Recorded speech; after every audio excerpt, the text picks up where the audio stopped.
આ બે ત્રણ લોન લીધી છે એના હપ્તા હજી ભર્યા નથી ને મારા દીકરા હવે આ લોન વાળાનો ફોન આવે છે હાલો ભૂરા કાકા બોલે. ભૂરા કાકા જ બોલું સર તમે ખોટી બેંક માંથી લોન લીધી છે એના હપ્તા ક્યારે ભરો છો?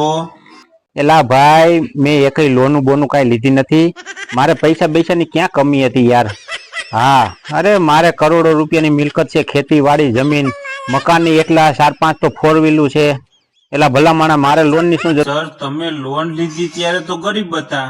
એ નથી મેં લોન નથી લીધી ભાઈ નથી લીધી અને હપ્તા બપ્તા કે તમે મને ફોન ન કરતો ભાઈ એ ખોટું ખોટું મને ફોન નહીં કરવાનો આપણે લોન બોન ક્યાંયથી લીધી જ નથી આ મૂકો ફોન મારા દીકરા લ્યો હપ્તા વાળાના ફોન પાછો આવ્યો ભૂરા કાકા બોલે છે?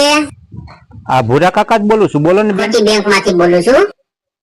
ખોટી બેંક માંથી બોલો છો હા બોલો બોલો શું સર અમારી બેંક વગર વ્યાજની લોન આપે છે તો લોન લેવાની છે સર આપને? હા વગર વ્યાજની લોન છે તો હા તો મારે લેવાની છે શું ડોક્યુમેન્ટ દેવાના? એલા ભૂરા આગલી લોન ના હપ્તા ભર બાકી છે ઈ અને પછી તું બીજા લોન નું કર તું. મારા દીકરા આ બનાવટ કરે છે લ્યો